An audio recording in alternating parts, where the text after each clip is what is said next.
In studio with us, Ron Paul is here, and we'll go right to the phone lines, beginning with Penny. Good morning, Penny. Hi. Hi, you're talking with our guest. Yeah, how are you guys today? Doing great. What's on your mind? Well, I just got a call last night about the straw poll up in there in Ames in August, and I just kind of had a question on Ron Paul. I haven't heard him talk a whole lot, but I'd like to talk to him about what to do about the employers hiring these illegals. Okay, excellent. Hey, thank you, Penny. Here in Iowa, that we have agribusiness, and there's segments of agribusiness. Rather than pay what used to be what we used to be called a family wage, they've decided to import workers from Mexico, many of whom are not here legally, and they have been able to do this for a generation here in Iowa because both parties have a vested interest in the status quo. The Democrats perceive future voters, and the people working on the other side of the street can make money this way. And we have de facto sanctuary status in several communities here in Iowa because the business class wants to keep it going, and you have the religious types implying that it is our duty to embrace foreigners even if they're not here legally. Well, we have laws. We should enforce them. We should have more border control.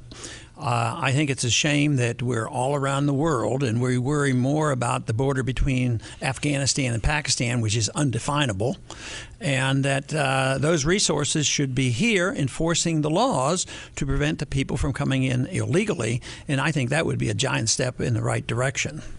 Okay. How would you deal with the current crop of people who are maybe 11 to 13 million in the country illegally? Well, it may even be more. And I think for all practical reasons, there's no way, even if you had every single military person back from around the world and you decided you were going to round up these 15 million people and send them off someplace, I don't think it's possible. I don't think it would be a wise thing to do because some of them have been here. I come across cases where they might be 18 or 19 or 20 years old, and they came here when they were 1. They don't even have any place to go. So it to me doesn't add up that you can round those kind of people up and send them off. So I'm not in favor of that.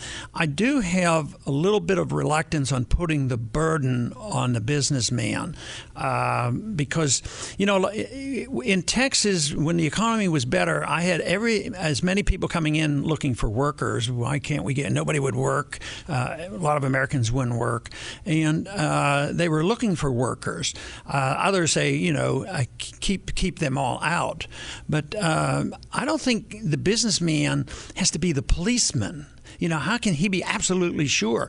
And then if you set up a national database, then everybody has to be in it. So some of this stuff can backfire on us. You know, remember when we had the proposal for the Real ID Act to crack down on illegal immigrants?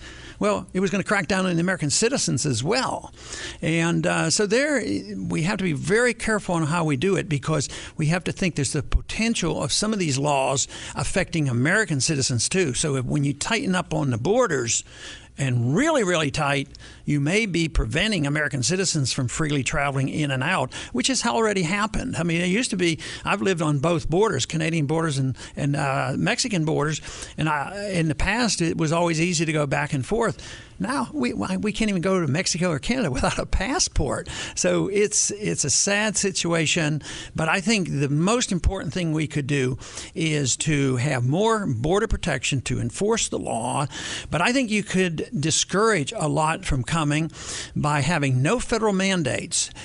Texas and other states have, you know, serious economic problems because they have to pay for free medical care and free education. So I think there should be no mandates whatsoever, and even those who you don't and you can't round up, there should be no amnesty and no voting rights. No other country does that, and I don't believe that birthright citizenship is a good idea either. That is a very rare thing around the world. Maybe 1 or 2 countries actually have laws like that, and I know a little bit about about that as an OB doctor in Texas on delivering people, under the emergency conditions in emergency rooms, and they get immediately put under the welfare rolls. So there's a lot we could do to diminish the incentive, but as long as you subsidize it and tolerate it and you don't have border protection, you're going to have a lot more of it. I would assert that the Constitution, we have no laws that assert birthright citizenship now. The 14th Amendment was not designed for that.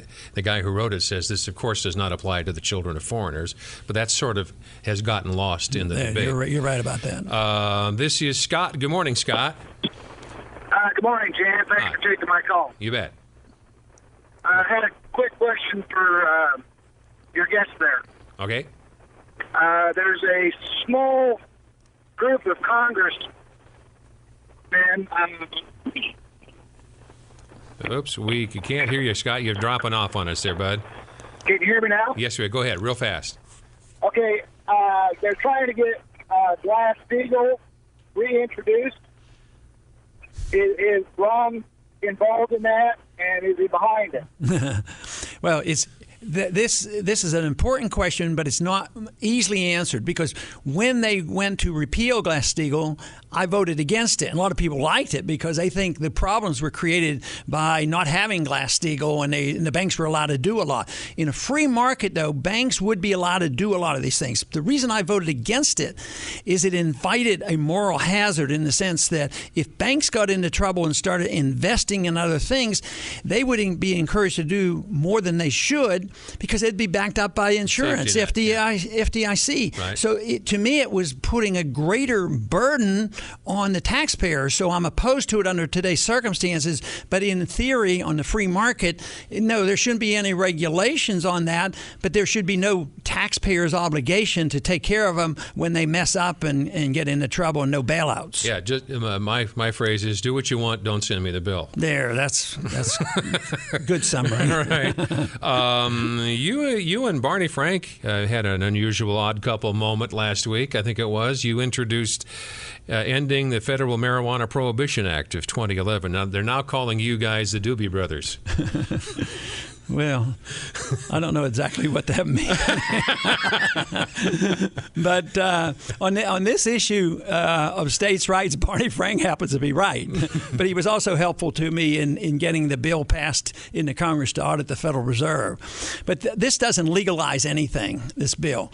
This was an emphasis on something I consider very important, and that is on the states' rights issues. Difficult problems should be dealt with at the state level. So I want the states to have the prerogatives and the responsibilities, and it just happens that under these conditions, I was a co-sponsor of his bill. Last time we chatted, the timer expired on us, and the day that I think you announced yourself as president for a candidate, Fox News said that you were pro-choice. And your last phrase was, "That's insulting." The first two paragraphs of your book, can I read those to the listeners? Sure. It's the first chapter in the book. Yeah. On one occasion in the 60s, when abortion was still illegal, I witnessed while visiting a surgical suite as an OB/GYN resident the abortion of a fetus that weighed approximately 2 pounds.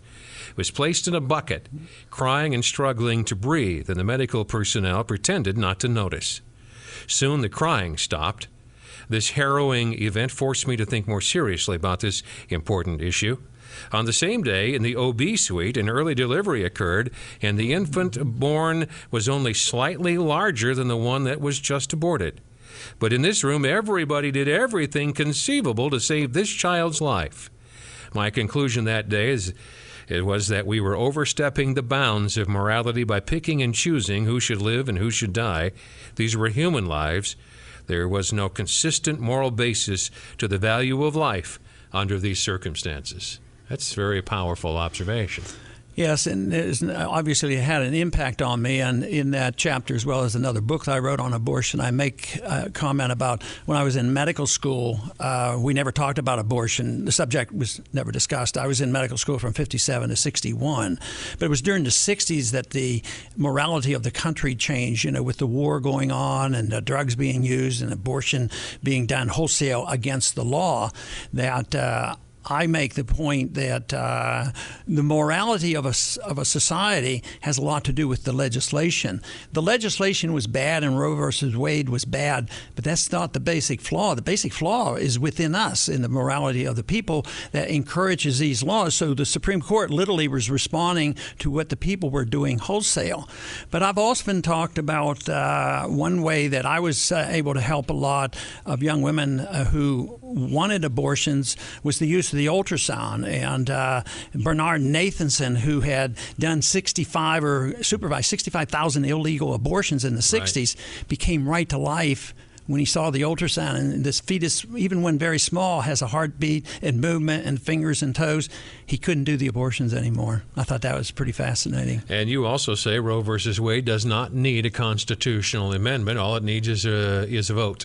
And you guys can put aside that ruling. That's right. And one of the very frustrating things I have found in working in the Right to Life movement has been that I've had a bill called We the People, and it takes some of these social issues and gets them out of the jurisdiction of the Supreme Court. Because when the court rules, it rules it for all of us. I don't want these national solutions when they go wrong. So, no, Roe versus Wade shouldn't have been heard. But if they would pass the We the People's Act, it can be done by the majority vote in the House and a presidential signature and majority in the Senate, and then the jurisdiction stays with the states. And therefore, if that would have been done, because I couldn't get people excited about this when we had the House and the Senate and the presidency. Just think if this would have been passed a long time ago, we would have saved a lot of lives. Absolutely. We're talking with Congressman Ron Paul here in the studio with us. Our last segment together. Back in a moment at 1040 WHO.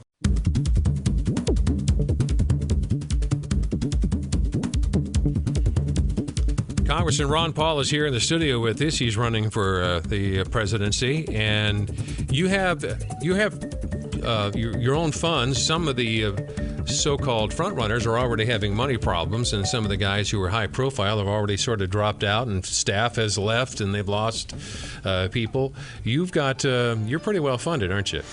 We have been, and I feel very fortunate because I've never been a very good fundraiser. That is, I don't make phone calls, and like others do, and they have their high donors.